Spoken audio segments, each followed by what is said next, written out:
Today's offer is like super special, and it might be an offer that like you won't even know how special it is unless we explain it to you. That's why we do these fun videos, because we have some explaining to do.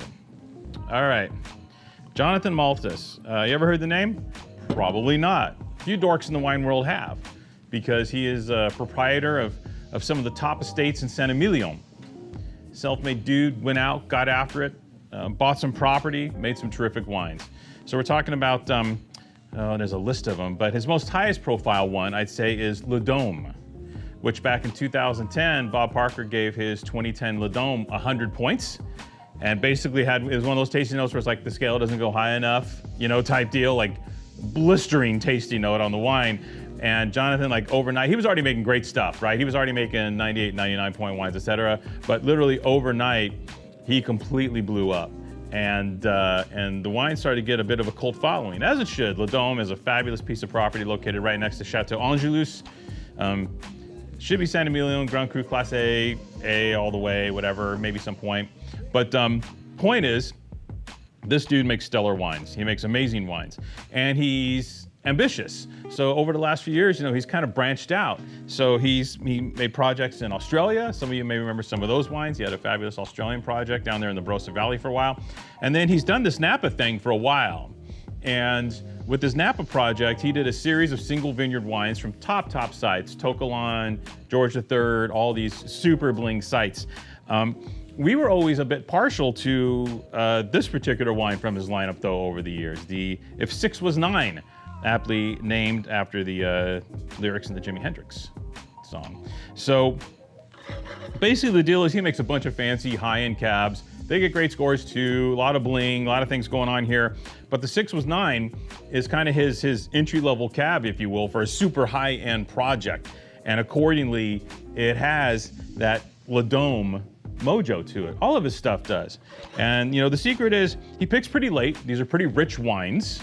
He also has an intense selection program. Everything's selected in the vineyard, everything's hand selected, it goes through the destemmer, and then he does the whole individual berry selection on the sorting line. So he's like, nope, nope, nope, like serious stuff here. Now, the end result are what I would term more like hedonistic yet balanced wines.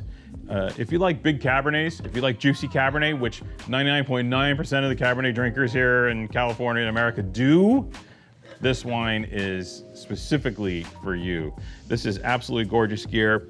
He does the initial fermentation and the secondary fermentation in small barrel. He does a lot of like vinification integral, kind of vinification integral is what they call it, where, they're kind of fusing the oak and the wine into the barrel in these small little limited lots. Some new, but a lot of 1 and 2 year old barrels too. So the wine isn't oaky per se. It's perfectly integrated with the oak. And what that does is it creates a really seamless, velvety tannin. You like velvety, right? Who doesn't like velvety? No, I like my wines to be scratchy and hard and angry and aggressive. No, this is velvety and lush and beautiful and triple yummy. He sources from mostly cooler sites, actually. So he's doing some hang time in cooler areas. Rutherford is a nice foundation for the wine, that's warmer. But outside of that, he goes to Coonsville, Howell Mountain, Atlas Peak. There's about 11% Merlot in here. He's a Merlot guy, right? And he gets the Merlot from Carneros, top sites in Carneros.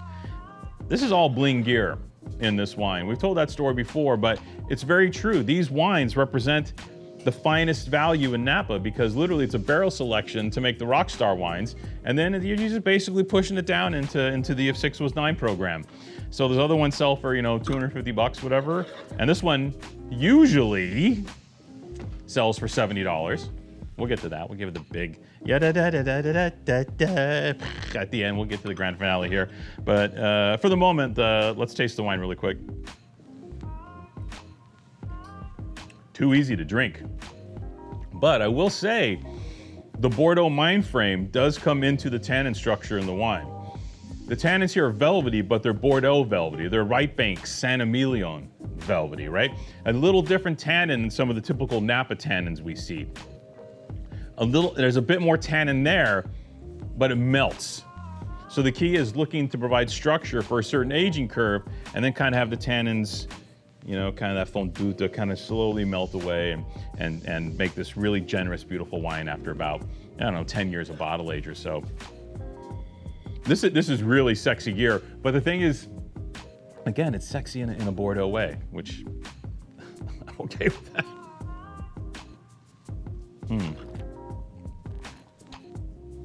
Boy, Malthus, dude's good at what he does. It's very good. Let's get to the you know. So basically, this wine retails for around $70, which again, he has this. This is the base wine in a really super high-end program. But yeah, we did a deal. That's what we do. We do deals. That's why you shop with us. That's why you listen to these. That's why you click and buy. $30. Go crazy! $30. Pretty good friggin' Cabernet Sauvignon for $30. I'm sure you can't tell us some of the vineyards in this wine, or else you'd have to kill us. So to see this wine at 30 bones, might just be this vintage. I don't know. What a stellar deal. Not to mention, it's one of the finest wines I've had from this program. This World's End program here in his Napa program. It's one of the finest wines in general I've had from this program, and to get it at this price, this is out and out stealing. If 6 was 9, World's End Napa Valley Cabernet Sauvignon Reserve 2019 from Malthus, Kid Ladome. Get yourself some.